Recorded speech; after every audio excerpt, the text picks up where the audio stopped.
अस्सलाम वालेकुम अज़ीज़ तुलबा, उम्मीद करता हूँ कि आप सब खैरियत से होंगे और ईमान की बेहतरीन हालत में होंगे। जैसे कि पहले सेकंड ईयर के पेपर हो रहे थे और उसके रिलेटेड कंप्लीट गाइडलाइंस शेयर की गई कि डिफरेंट पेपर्स को किस तरह टैकल करना है। तो चूँकि अब फर्स्ट ईयर के पेपर स्टार्ट होने लगे हैं वेडनेसडे से 8 मई से, तो हम उसके रिलेटेड भी इंशाल्लाह कंप्लीट गाइडलाइंस शेयर करेंगे और इंशाल्लाह उस सब से आपको बहुत फ़ायदा होगा। तो सबसे पहले आपका जो इंग्लिश का पेपर है उसके रिलेटेड बात करेंगे कि कंप्लीट गाइडलाइंस और टिप्स एंड ट्रिक्स क्या होंगी कि हम 90 प्लस मार्क्स स्कोर कर सकें और इवन 95 प्लस मार्क्स स्कोर कर सकें। So let's start. सबसे पहला क्वेश्चन नंबर 120 मार्क्स का आता है आपको एमसीक्यूज का। एमसीक्यूज का पोर्शन 3 पार्ट्स में डिवाइड होता है, synonyms, chapters and place, story based questions and third है ग्रामर बेस्ड क्वेश्चन। ए पार्ट होता है सिनोनिम्स। सिनोनिम्स टोटल 10 आने हैं आपके, जिसमें से 5 आते हैं बुक 1 से यानी कि चैप्टर से, 3 आते हैं आपको प्लेस से और 2 आने हैं पोएम से। अब बच्चे को मसला होता है कि हम इसकी तैयारी कैसे करें। देखिए सिनोनिम्स ना एक बहुत ज़्यादा मतलब वास्ट टॉपिक है। एक वर्ड के कितने-कितने सिनोनिम्स बनते हैं। तो इसके लिए ना सबसे बेस्ट वे ये है कि आप पास्ट पेपर्स को यूज़ करो। लास्ट 10 इयर्स के पास्ट पेपर्स पकड़ो। लाइक अज़ीम के जो पास्ट पेपर्स बने हुए हैं ना वो लास्ट 10 इयर्स के बने हुए हैं, तो दे आर क्वाइट गुड और आपको वो ड्राइव में भी मिल जाएँगे इंशाल्लाह व्हाट्सएप चैनल पे। तो वो पकड़ो आप, वहाँ से सारे एमसीक्यूज़ कर लो इन सिनोनिम्स के, रट लो। आपने वहाँ से कोई गलती नहीं करनी। इसके अलावा आप कोई गाइड बुक यूज़ करते हो, लाइक बच्चे अज़ीम की यूज़ करते हैं, सनशाइन की यूज़ करते हैं, किप्स की यूज़ करते हैं, तो वहाँ पे भी जो सिनोनिम्स की एक्सरसाइज़ेज़ गिवन है उनको भी अच्छे से प्रिपेयर कर लो, इंशाल्लाह आपका ये क्वेश्चन हो जाएगा। बाकी जब आप चैप्टर्स तैयार करते हो तो उर्दू में हर वर्ड का मीनिंग देखते हो, तो उर्दू में जब बंदे को मीनिंग आता हो ना, तो तब भी काफ़ी हद तक बंदा सिनोनिम्स भी कैच कर लेता है, ठीक है? अब सेकंड क्वेश्चन आता है chapters and place story based question.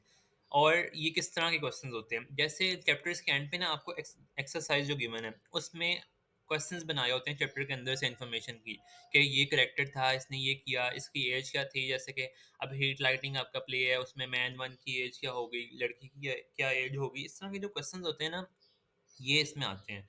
तो ये भी आपने अगर रीडिंग की हो ना अच्छे से, या फिर आपने पास्ट पेपर्स के क्वेश्चंस किए हों और और अज़ीम के नोट्स हो गए या डिफरेंट नोट्स जो भी आप यूज़ करते हैं, उसमें जो एक्सरसाइज़ेज़ गिवन है वो की हों, तो ये क्वेश्चन भी हो जाता है।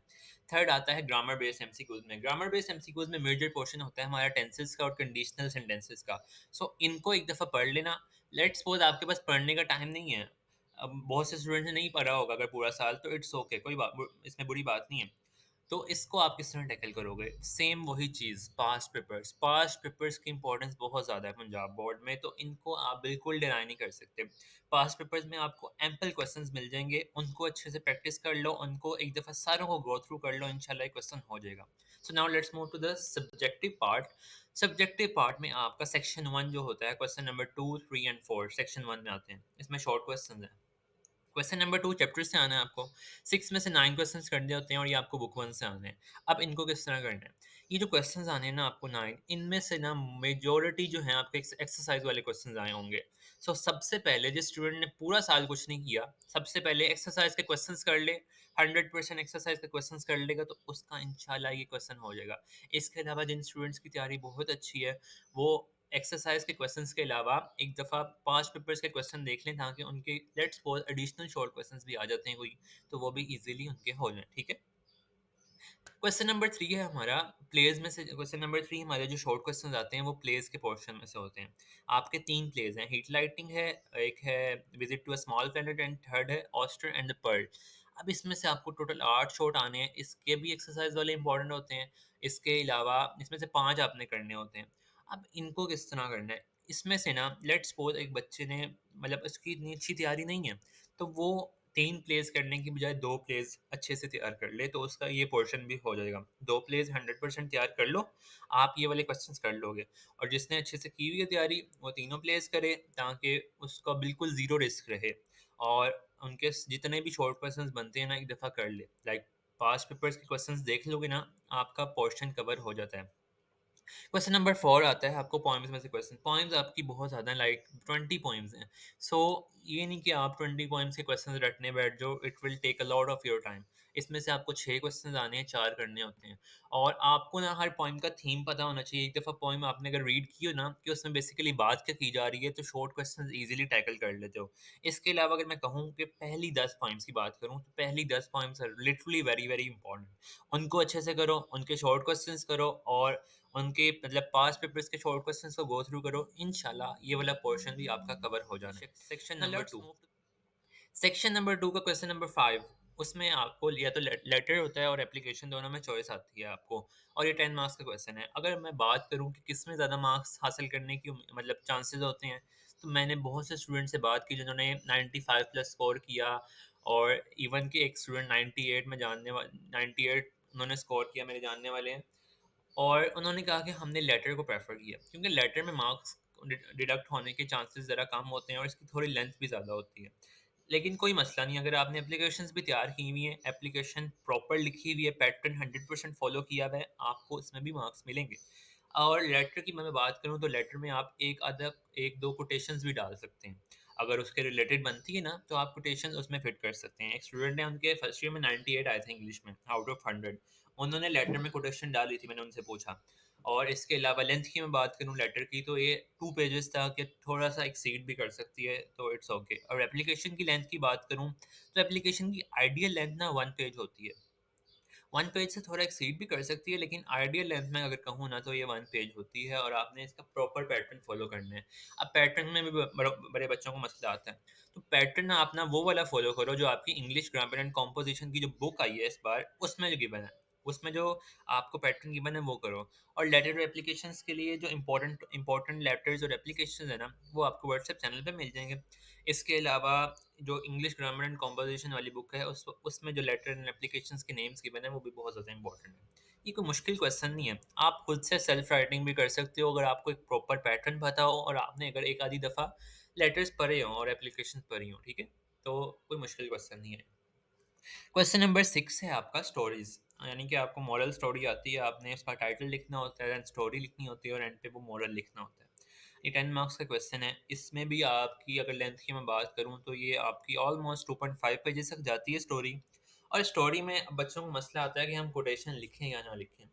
मैंने 2-3 स्टूडेंट्स, और इवन कि अगर मैं अपनी भी बात करूँ, तो मैंने फर्स्ट ईयर में 93 स्कोर किया था। मेरे एक स्टूडेंट है जानने वाली, उन्होंने 98 स्कोर किया, एक और है उन्होंने 97 स्कोर किया, और एक और मेरा दोस्त है उसने 94 स्कोर किया था। मैंने इन सब से पूछा ना, तो उन्होंने कहा कि हमने स्टोरी में कोटेशन लिखी थी, लेकिन ज़्यादा नहीं लिखी थी, सिर्फ़ 2 कोटेशंस डाली थी, और जहाँ पे फिट होती थी सिर्फ़ वहीं डाली थी, अगर फिट नहीं होती तो नहीं डालनी।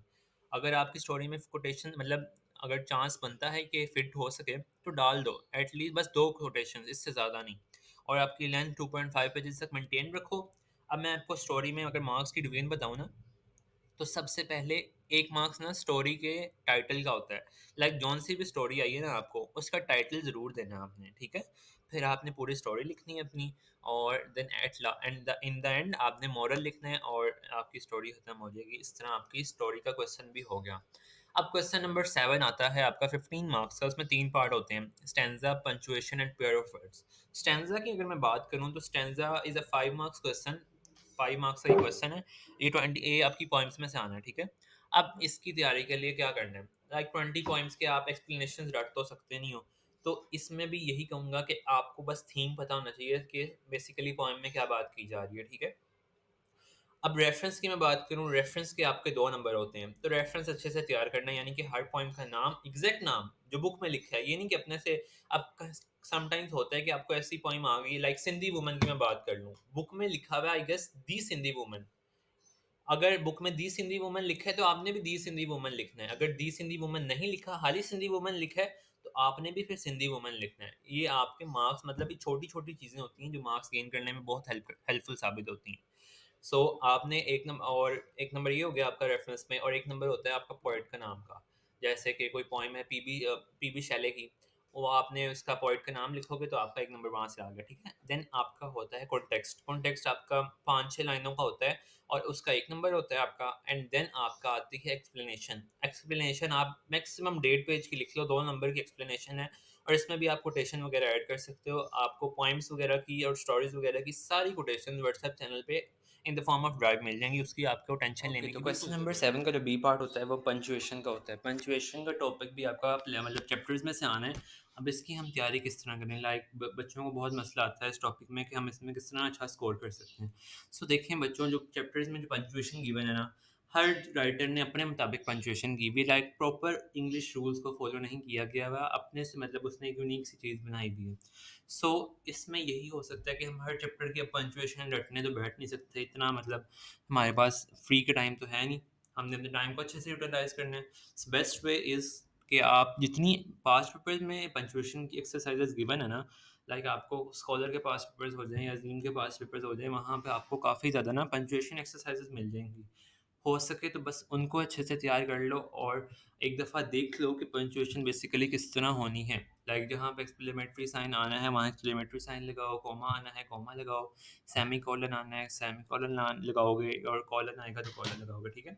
सेकेंडली पेयर ऑफ वर्ड्स जो सी पार्ट है, पेयर ऑफ वर्ड्स की तैयारी के लिए इंग्लिश ग्रामर एंड कंपोज़िशन वाली बुक वाले आप पेयर ऑफ वर्ड्स ज़रूर करें। इसके अलावा अगर आपने लाइक किसी भी गाइड बुक से काफ़ी ज़्यादा मतलब उसमें काफ़ी ज़्यादा गिवन होते हैं पेयर ऑफ वर्ड्स, अगर वो किए हुए हैं, बहुत से स्टूडेंट्स ने किए होंगे, वेल एंड गुड, जिसने नहीं किए हुए तो वो ग्रामर एंड कॉम्पोजिशन वाले कर ले अच्छे से और इसके अलावा पास्ट पेपर्स वाले एक दफ़ा देख ले तो उसका ये पेयर ऑफ वर्ड्स का भी पोर्शन हो जाएगा इंशाल्लाह। Now let's move to the last question, which is question number 8. Question number 8 है 15 मार्क्स का and it is the translate the following passage into Urdu. यानी कि जो आपके डिफरेंट चैप्टर्स हैं ना, लाइक 14 चैप्टर्स हैं आई गेस, उसमें से आपको कोई पैराग्राफ आ जाएगा किसी भी चैप्टर का, आपने उसको उर्दू में ट्रांसलेट करना होगा। अब ये ना क्वेश्चन थोड़ा बहुत टेक्निकल है। उर्दू में ट्रांसलेट करना ये नहीं कि आपने मतलब अपने से उर्दू में ट्रांसलेट कर दिया और आप कहो कि मुझे 13-14 मार्क्स मिल जाएँ, ऐसे नहीं होता। आपने टू द पॉइंट रह के उर्दू में ट्रांसलेट करने हैं, अगर आप गाइड बुक्स में देखो वहाँ पे to the point exact translation की होती है। अब इस क्वेश्चन की तैयारी किस तरह करनी है? इस क्वेश्चन की तैयारी के लिए ना आप हर चैप्टर के एटलीस्ट पास्ट पेपर्स वाले पैराग्राफ जो आए हैं उनको एक दफ़ा ज़रूर करो।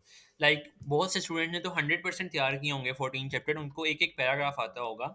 अब जिन स्टूडेंट्स ने नहीं किए हुए उनको मसला है तो वो ना पास्ट पेपर्स वाले ज़रूर कर लें एक दफ़ा सारे, ठीक है? ताकि आपको कोई मतलब रिस्क ना रहे और आप ये वाला क्वेश्चन इजीली टैकल कर सको। लास्ट में नोट सुन लें दोबारा से कि past papers are very very helpful for good preparation, so use them wisely and score good marks. So hope so इन सब चीज़ों से आपको बहुत फ़ायदा मिलेगा और इन चीज़ों को फॉलो करके आप भी 90 प्लस और इवन 95 प्लस स्कोर कर सकोगे। So best of luck students, hope so ये आपका एफएससी का फर्स्ट पेपर होगा और ये आपके लिए एक न्यू एक्सपीरियंस होगा because it is a kind of different paper from metric. So इन चीज़ों को फॉलो करो और इंशाल्लाह aim for the position in the board. Best of luck.